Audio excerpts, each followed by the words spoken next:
Kalau sifat khala atau keluh kesah ini dan gelisah di saat ada dalam kehidupan seseorang pada saat musibah datang, itu adalah sifat yang datang yang Allah berikan sebagai ada dalam dirinya sebagai ujian dan dia seharusnya tidak menggunakan itu. Baik teman-teman sekalian, perlu kita garis bawahi bahwasanya berkeluh kesah ini dijelaskan dalam sebuah statement yang menarik dari Umar radhiyallahu anhu. Beliau mengatakan kalau manusia itu ditimpa sebuah ujian, maka ada dua kondisi dan keadaannya. Yang pertama adalah dia menerimanya. Sebagaimana dia menerima nikmat yang melimpah. Jadi misalnya pada saat dia sehat dia bisa menerima, pada saat dia sakit dia bisa menerima. Ini kondisi yang ada. Dan ini yang paling ideal. Ini kondisi orang-orang beriman. Dia di saat pernah merasakan kekayaan, di saat terjadi ujian di hartanya, bangkrut, ditipu orang, utang belum dibayar, dia bisa menerima juga.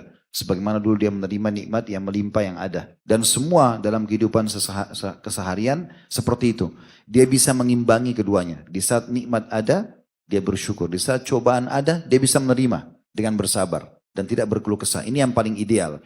Kata Umar, kalau orang seperti ini, maka dipastikan dia mendapatkan pahala karena menerima keputusan Tuhannya. Kemudian dia mudah untuk melaluinya. Karena orang kalau tahu ini adalah takdir Allah, dia nggak berkeluh kesah, dia mudah melaluinya. Sakit, dia bangun tidur tiba-tiba sakit. Oh Allah lagi uji saya. Sudah, dia nikmati saja prosesnya. Sambil ikhtiar tentunya, berobat segala macam. Tapi dia tidak berkeluh kesah. Dan dia pasti menemukan solusinya. 3 hal.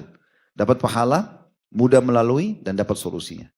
Kondisi yang kedua adalah orang yang tidak bisa menerima ujian Allah. Penuh dengan keluh kesah. Maka dia akan mendapatkan dosa. Kenapa dapat dosa? Karena seperti protes Allah. Kenapa kau kasih aku ini ya Allah? Padahal Allah sebagai pencipta lebih menyayangi dia daripada ibunya menyayangi dia. Itu yang dikatakan oleh Nabi SAW. Demi zat yang jiwaku dalam genggamannya, sesungguhnya Tuhan kalian Allah lebih menyayangi kalian daripada ibu ini kepada bayinya. Kebetulan ada seorang ibu lagi menyusui anaknya. Jadi orang kalau berkeluh kesah, dia berdosa atas ujian Allah Subhanahu wa taala. Dia boleh introspeksi diri, dia boleh muhasabah, dia cari sebab-sebabnya apa lalu dia perbaiki keadaan iya. Tapi dia nggak boleh menolak ini keputusan Allah. Yang pertama itu, jadi dia dapat dosa. Yang kedua dia sulit melaluinya. Orang kalau nggak bisa terima pada saat Allah kasih dia sebuah ujian, kita temukan keluh kesah semua. Semua orang yang ditemui pasti diceritakan permasalahannya. Sulit dia melaluinya.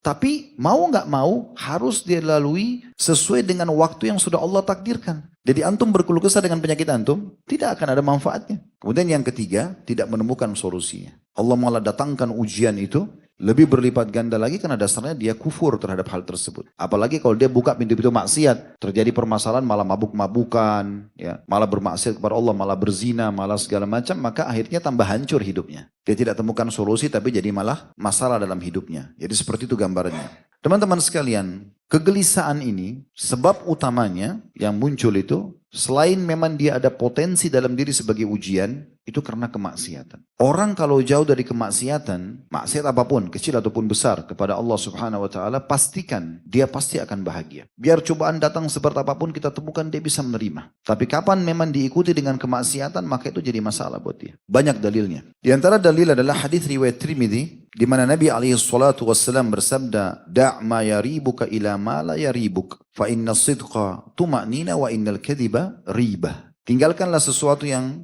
meragukanmu kepada sesuatu yang tidak meragukanmu. Orang muslim itu jalan lurus-lurus saja. Jelas halal dia nikmati, jelas perintah dia kerjakan. Dan dipermudah.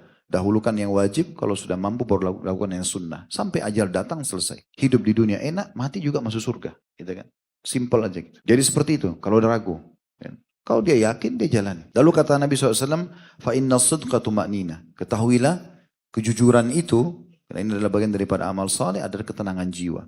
Kapan orang jujur, walaupun pahit untuk diucapkan, dia tenang. Tapi kata Nabi SAW, wa innal kadhiba ribah. Kapan seseorang itu berbuat dosa, bermaksiat, maka akan menjadi kerancuhan dalam hidupnya. Akan memunculkan keluh kesah itu. Jadi permasalahannya karena dia tidak bisa menerima keputusan Allah justru karena dosa yang dia lakukan. Kemudian dari lafaz yang lain, fa innal khaira tuma'nina wa inna syarra ribah. Hadis diriwayatkan oleh Al-Hakim. Sesungguhnya semua kebaikan dan kepatuhan yang dikerjakan pasti akan mendatangkan ketenangan hidup. Walaupun dia miskin hidupnya, pas-pasan, mungkin juga masih belum punya pekerjaan, masih pengangguran, tapi karena dia ikuti hidupnya dengan ketaatan kepada Allah, kita temukan orang ini ya pelong aja hidupnya. Makan apa adanya, pakaian apa adanya, dia lurus-lurus saja.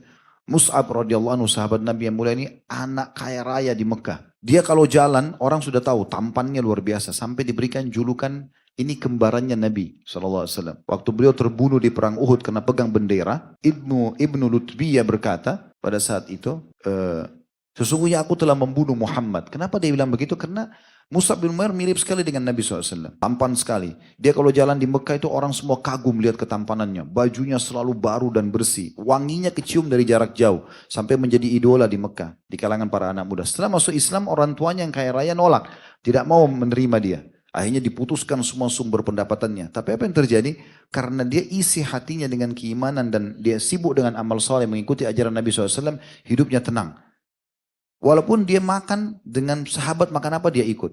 Dan pada saat dia meninggal di Uhud, tidak ditemukan pakaian atau kain yang bisa menutupi badannya. Bajunya kalau ditarik ke kepala kakinya kelihatan. Kakinya ditutup kepalanya kelihatan. Tapi dia dapat ketenangan. Ada ketenangan jiwa yang dirasakan. Sebaliknya orang kalau banyak buat maksiat itu luar biasa. Walaupun kita lihat fasilitasnya banyak. Tapi kita akan temukan keadaan hidupnya itu tidak tenang. Di sini Nabi SAW mengatakan sungguhnya kebaikan itu pasti membawa pada ketenangan wa inna syarra ribah. Dan semua dosa, semua keburukan akan membawa kepada kegelisahan. Demikian pula sabda Nabi alaihi salatu wassalam di dalam hadis riwayat Muslim, al-birru husnul khuluq wal ithmu ma haka fi nafsika wa karihta an yattali alaihi nas. Kebaikan itu adalah akhlak yang baik, santun kepada Allah dan juga kepada makhluk. Dan dosa itu apa yang menggelisahkan jiwamu. Jadi penyebab gelisah ini bergejolak dan akhirnya yang dasarnya ada bentuk ujian dalam diri kita. Bisa bergejolak dia justru karena dibumbuhi atau dipicu dengan dosa. Wal ithmu ma haqa fi nafsika. Dan dosa itu semua yang membuat jiwamu bergelisah. Wa karihta an yattali alaihi nas. Dan kau tidak suka kalau orang melihatnya. An-Nawawi rahimahullah berkata, dosa selalu menggelisahkan dan tidak menenangkan bagi jiwa. Di hati pun tampak tidak tenang dan selalu khawatir dengan dosa tersebut. Ini diambil dari penjelasan dalam sahih atau syarah sahih Muslim yang ditulis oleh beliau atau ditelusuri oleh beliau tentunya.